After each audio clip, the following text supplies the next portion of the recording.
임신성 당뇨 진단 비율이 OECD 국가 평균보다 우리나라가 상당히 높아요. 그 목표를 달성을 하면 이런 합병증 걱정을 안 해도 되는 거죠. 근데 그분이 차병원에서 진짜 분만실 들어가서 5분 만에 아기를 낳고 나왔거든요.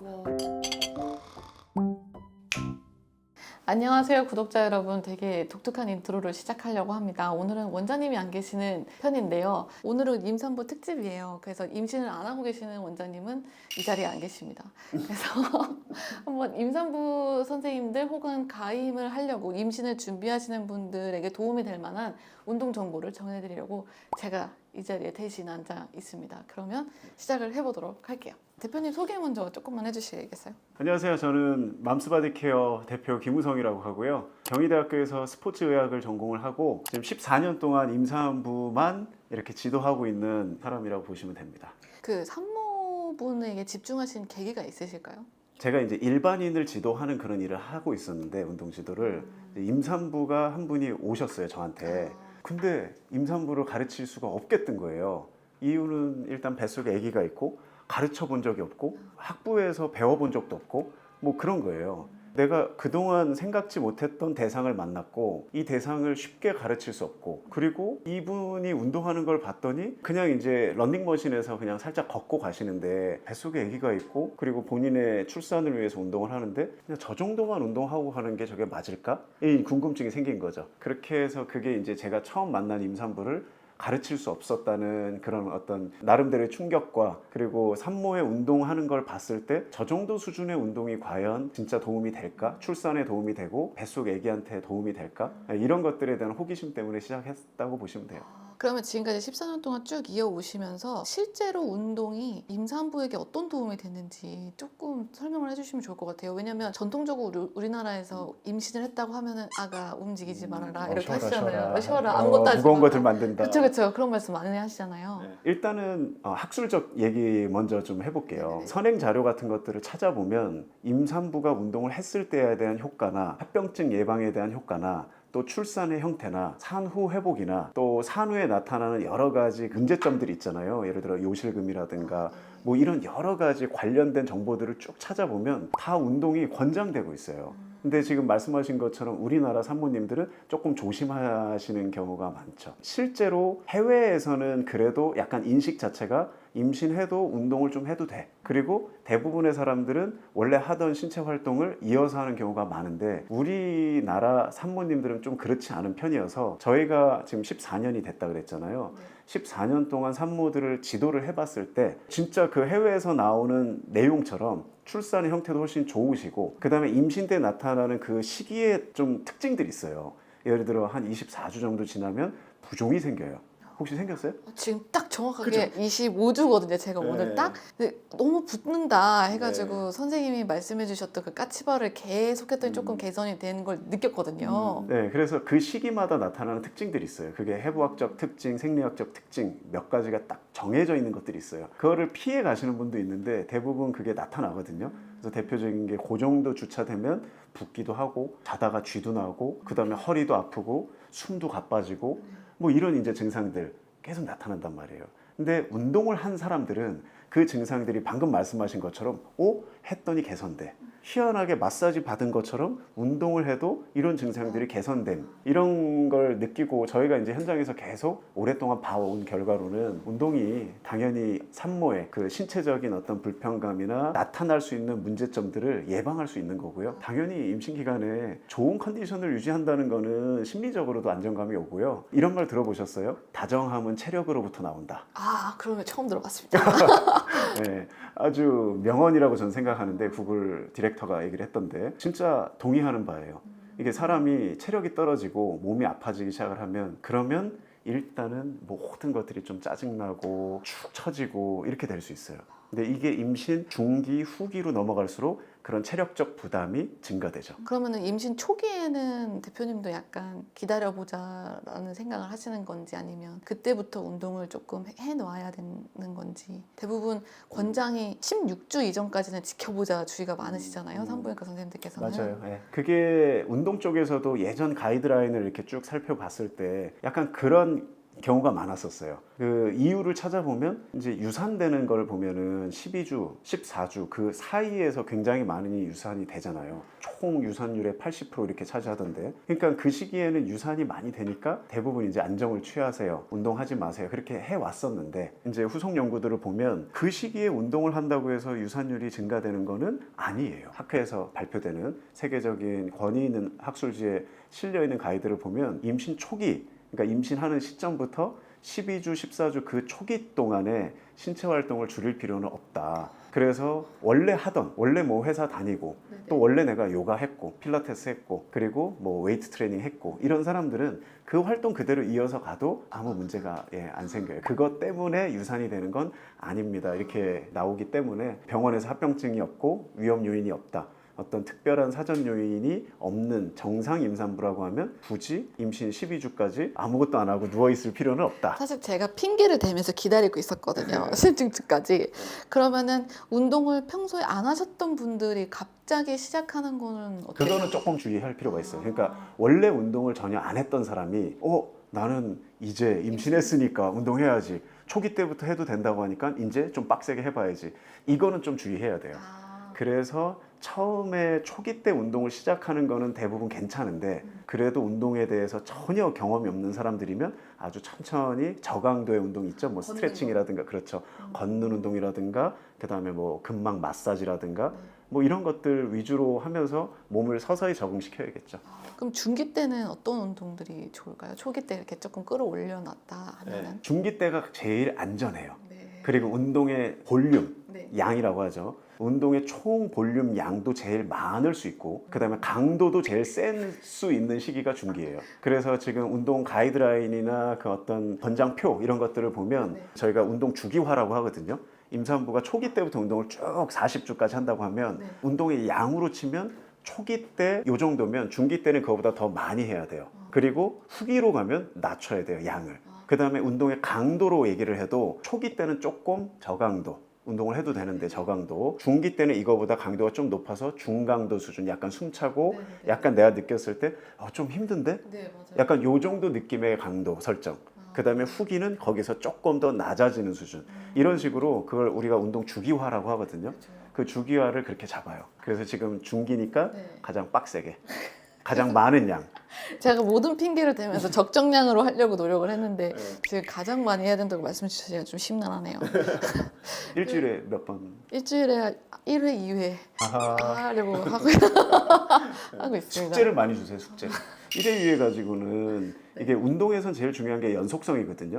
반복적인 연속성이 제일 중요해요. 그러니까 운동의 강도나 1회의 볼륨량이라든가 이것보다도 제 기준, 제 생각에는 연속적으로 반복적인 그 학습 효과가 일어나야지 그게 운동 효과를 주지. 일주일에 한 번? 안 돼요. 안 되죠. 그래서 숙제를 많이 주셔야 돼요. 그게 이제 제가 식단하고 잠자는 건 잘 되거든요. 그래서 이거 건강 관리를 했을 때 수면, 식사 관리, 영양, 그 다음에 운동 이렇게 세 가지가 되게 중요하다고 느끼는데 이 두 가지는 돼요.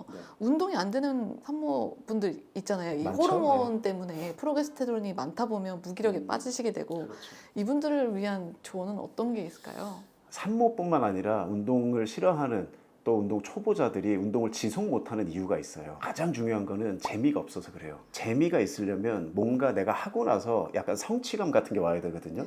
그걸 운동 심리학에서는 신체적 자기 효능감 이렇게 얘기를 해요. 뭔가 그날 운동을 하고 그 운동이 나한테 되게 긍정적 피드백을 줘야 돼요. 해냈다. 하니까 뭔가 몸이 풀린다. 통증이 사라졌다. 그런 이제 어떤 신체적 자기 효능감을 많이 경험하면 좋아요. 그 다음에 두 번째는 그걸 끌어주는, 리딩해주는 그 강사 역할이에요. 재밌나요?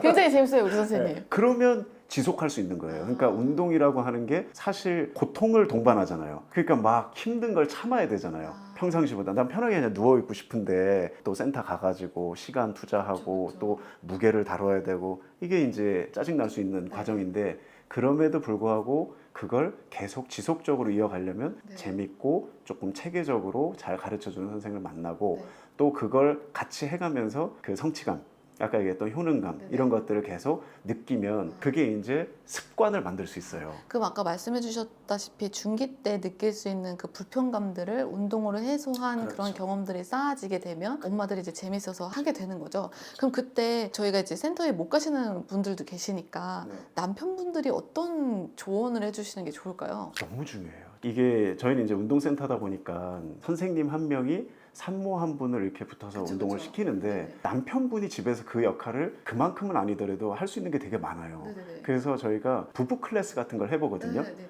부부 클래스를 할 때 어떻게 수업 구성을 하냐면 둘이 같이 스트레칭 하는 거, 아. 같이 마사지 하는 거. 그래서 네. 남편분이 아내분을 이렇게 스킨십 하면서 마사지를 해주고 오. 또 아내분이 남편분을 해주고 그런 과정에서 이제 몸 관리도 되고 서로 뭔가 그런 교감도 되고 그게 이제 가정을 만들 그 준비를 같이 하는 거잖아요. 네네. 그러니까 그게 말씀하신 대로 남편 역할이 되게 중요하다고 보거든요. 아. 그게 이제 출산 때만 예를 들어 진통할 때 어떻게 남편이 해야 돼 이게 아니라 네. 임신 기간에서 남편이 할 수 있는 역할이 되게 많아요. 그게 운동에서도 진짜 많고 이따가 찍으면 제가 남편이라고 생각하시면 돼요. 지금 대표님이 말씀해주신 것처럼 저희 인터뷰 영상 끝나게 되면 실제로 댁에서 하실 수 있는 산모분들하고 남편분들하고 같이 운동하실 수 있는 영상 보여드릴 테니까 참고해서 이용해 주시기 바랍니다. 네, 재밌을 거예요. 네.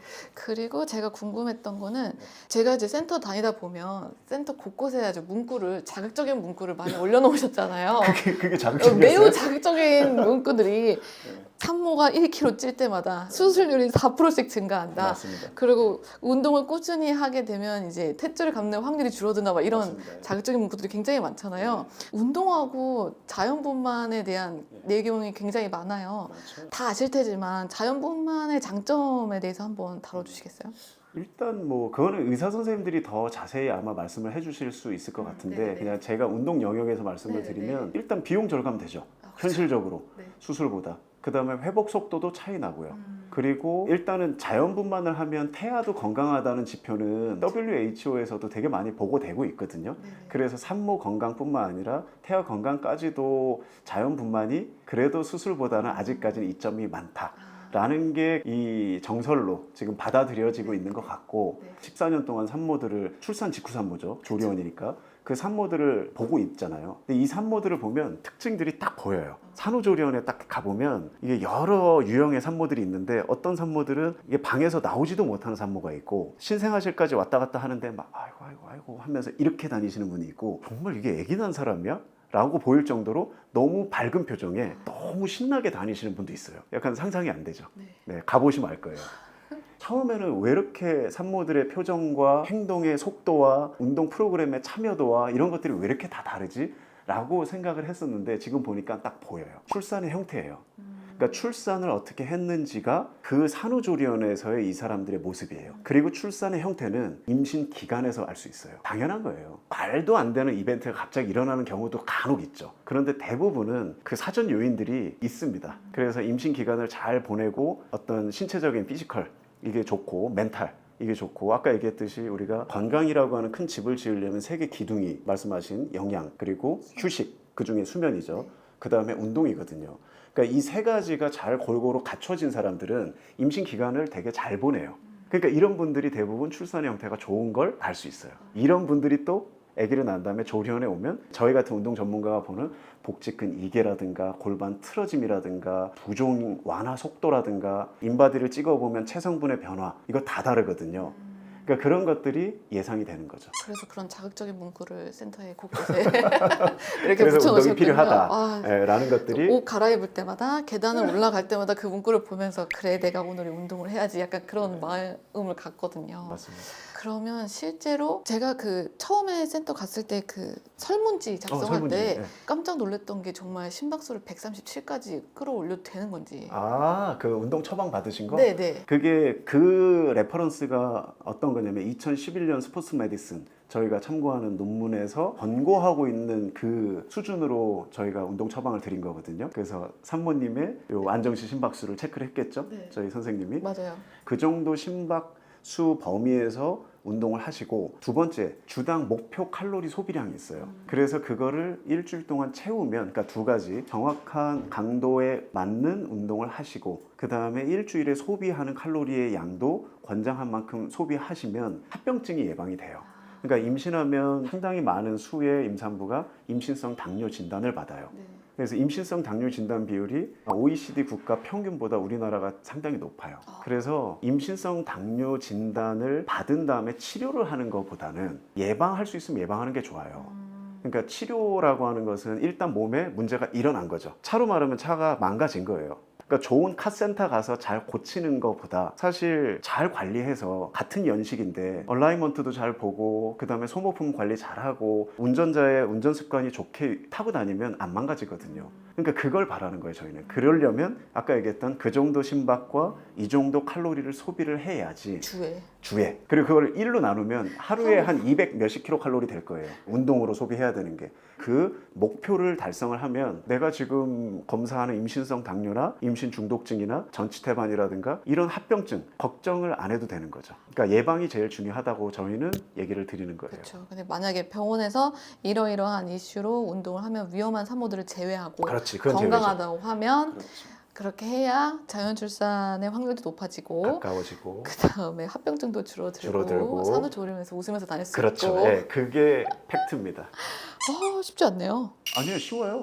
왜냐면 얘를 데리고 약간 조심스러운 마음이 있으니까 할 수 있다. 할 수 있다.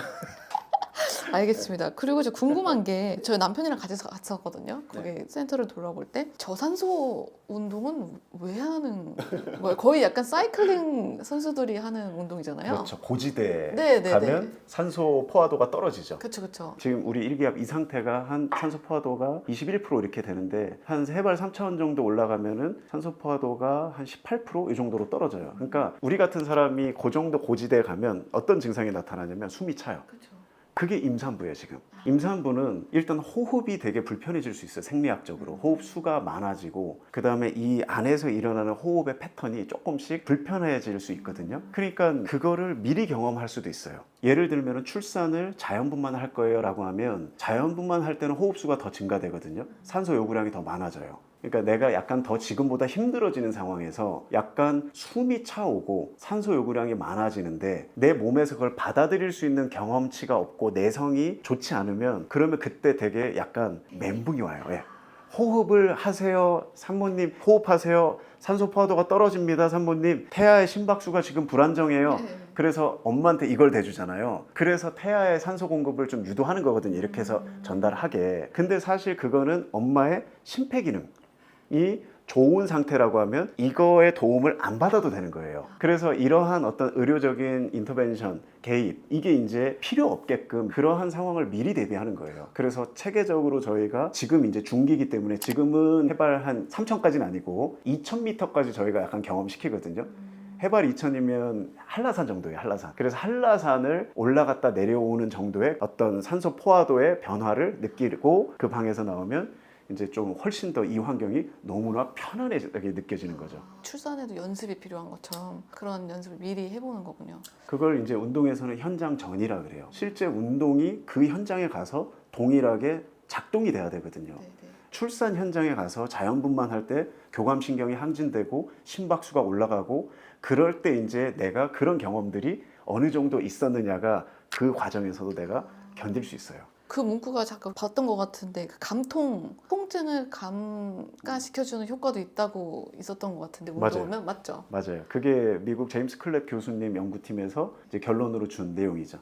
그러니까 운동 한 그룹하고 안 한 그룹을 나눠서 연구를 해봤어요. 그랬더니 진통 시간이 운동을 만삭 때까지 주 2회 유산소성 운동, 약간 숨차게 중강도 수준으로, 그러니까 저강도는 아닙니다. 그 그룹은. 그래서 약간 숨차게 걷는 형태의 운동을 지속한 그룹에서 진통 시간이 한 3분의 1 줄었어요. 3분의 1이 준 거면 10시간 진통할 거를 한 7시간이면 끝나는 그쵸, 거예요. 그쵸. 그러니까 그런 것들이 대부분 신체적 자극이거든요. 외적 자극. 네. 내가 편하게만 있었으면 힘든 상황에 가면 너무 힘들게 느껴지는 거고, 내가 비슷한 외적 자극을 견디는 그 반복적인 그런 자극이 왔던 사람은 내성이 생기는 거예요. 그래서 견디는 역치가 높아져요. 그러니까 자연분만은 어려워요. 오래 걸리고 쉽지 않아요. 근데 그거를 임신 기간 40주 동안 너무 편하게만 계시다가 그때만 힘든 거를 내가 이겨내려고 하면 그거는 마라톤 뛴다는 사람이 훈련을 전혀 안 하고 그냥 걸어 다니다가 마라톤 나가는 거랑 똑같은 거예요. 그러면 저희는 지금 자연분만에 대해서 얘기를 했는데 자연분만을 희망하시다가도 어쩔 수 없는 상황에서 제왕절개 하시는 분들이 계시잖아요. 그분들한테도 운동이 회복에 도움을 주지 않을까요? 당연하죠. 요새는 암 수술을 한다고 하더라도 암 환자들한테 수술 전에 운동을 시켜요. 왜냐하면 그 회복 때문에 그래요. 결국에는 수술은 특히 제왕절개는 개복 수술이잖아요. 그러니까 굉장히 많은 합병증도 내재돼 있고 수혈도 받아야 되고 그러니까 그런 어떤 그 이후 과정이 되게 중요해요. 그래서 산정 교육을 할 때 원래 자연분만하는 사람들한테는 출산을 준비하는 교육을 되게 많이 해요. 근데 수술하는 사람들은 수술 후 회복을 위한 교육을 되게 많이 해요. 이게 중요하기 때문에 그래요. 그래서 수술 후에 회복하는 것도 신체적인 그런 어떤 면역 반응이라든가 회복에 필요한 그런 생리학적인 반응들이 다른 사람보다 좀 빨리 일어날 수 있는 그런 신체 조건을 가지고 있으면 회복이 빠른 거예요. 그래서 젊은 사람이 수술하면 재활할 때 빨리 끝나고 나이 드신 분들이 같은 수술을 해도 오랫동안 그 이후에 후유증을 앓는 이유가 몸 상태가 다르기 때문에 그래요. 그래서 미리 만들어 놓는 게 그게 가장 현명한 거예요. 그래서 운동은 자연분만을 하든 제왕절개를 하든 임산부한테는 선택이 아니다, 필수다. 지금 임신하고 그 이후에 말씀을 해주셨는데 혹시 지금 임신을 준비하고 계시는 분들도 식단하고 치료라든지 뭐 명상이라든지 이런 걸 많이 하고 계신데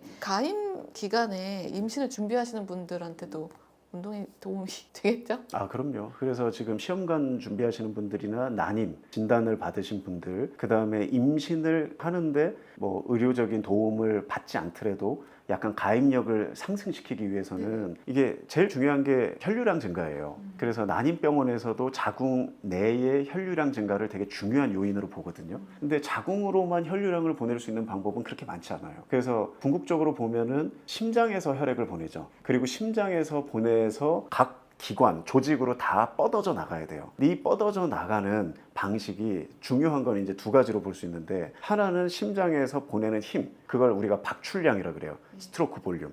그래서 한번 꿍꿍할 때 뿜어내는 양, 그 힘이 다 달라요. 그래서 어떤 사람은 쿵쾅할 때 확 나가는 사람이 있고 어떤 사람은 뿅 나가는 사람이 있고요. 그 사람들은 똑같은 양을 보낼 수가 없으니까 심장이 더 많이 떠야 돼요. 평상시에. 그러니까 부담이 되게 많은 거예요. 그래서 많이 내보내는 심장을 가지면 자궁으로도 많이 갈 수 있어요. 그다음 두 번째는 그 자궁까지 가는 혈액의 길을 우리가 혈관이라고 하거든요. 혈관이 깨끗하거나 어떤 사람은 자궁으로 혈액의 혈관을 10개를 가지고 있다고 하면 어떤 사람은 20개를 가지고 있는 사람이 있어요. 그래서 그걸 우리가 모세혈관의 밀도라고 하거든요. 캐필러리 덴서티라고 하는데 그게 많을수록 혈류량이 확 증가될 수 있는 거죠. 그럼 착상에 도움이 될 수도 있겠네요. 훨씬 증가되죠.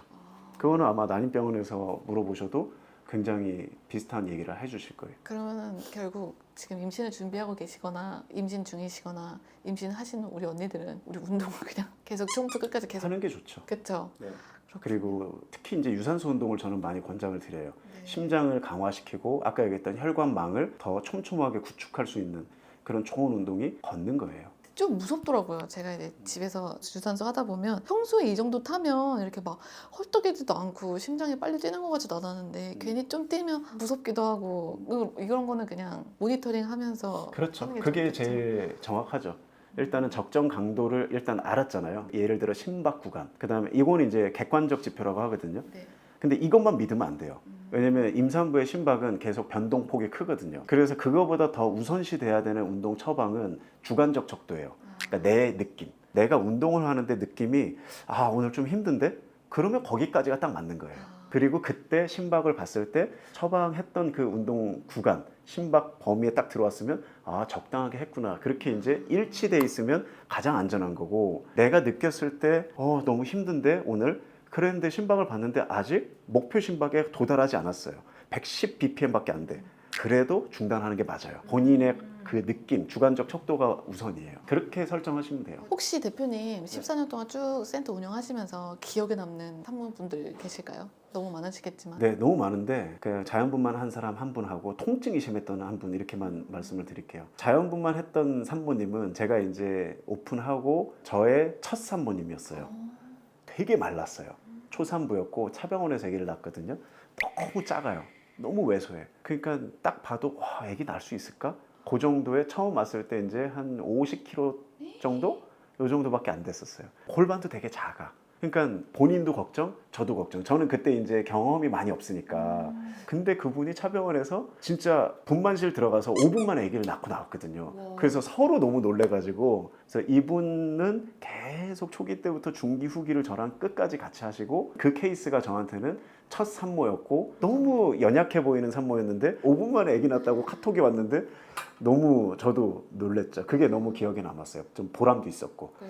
그다음 두 번째, 통증이 있었던 산모들은 워낙 많은데 그 왼쪽 환도 통증 때문에 이렇게 쩔뚝거리면서 겨우 걸어 다니시는 임신 한 28주 이 정도 됐었던 산모인데 경북 구미에서 KTX를 타고 서울역에서 내려서 이렇게 해서 저희 센터까지 오신 거예요. 경북 구미에서 KTX 타고 왔다 갔다 하셔야 되니까 이게 너무 이분한테 부담일 거 아니에요. 네, 비용도 그렇고 시간도 그렇고. 그래서 일단은 일주일에 한 번만, 그러면 한 달 동안만 제가 보겠다. 그래서 4번 수업을 했고, 이제 산모의 골반 통증은 의외로 간단히 해결되는 경우가 많아요. 그렇게 쩔뚝거리면서 못 걷는 경우인데도 특정 근육에 문제인 경우가 너무 많거든요. 그래서 그 근육을 푸는 방식이 있어서 저희는 그 근육을 풀고 집에서 이제 혼자서, 숙제를 내주셨군요. 그렇죠, 6일 동안 혼자서 하는 그런 스트레칭, 마사지, 찜질, 근력 운동, 이 4가지가 있어요. 그거를 매일같이 할 수 있게끔 제가 가이드를 주고 이제 저한테 했다는 피드백만 주시면 아, 관리되고 있구나, 이렇게 해서 딱 한 달을 이분을,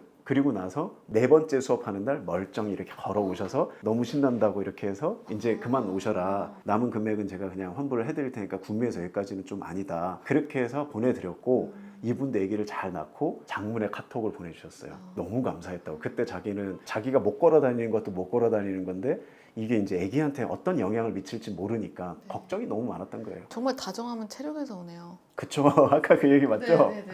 그 말고도 비슷한 경험들이 제가 14년 동안 경험한 게 많겠죠. 조리원에서 경험한 것도 있고 그런 것들 다 포함해서 참 다 기억에 남는데 그 2분 정도 말씀드리고 싶어요. 감사합니다. 오늘 시간 내주셔서.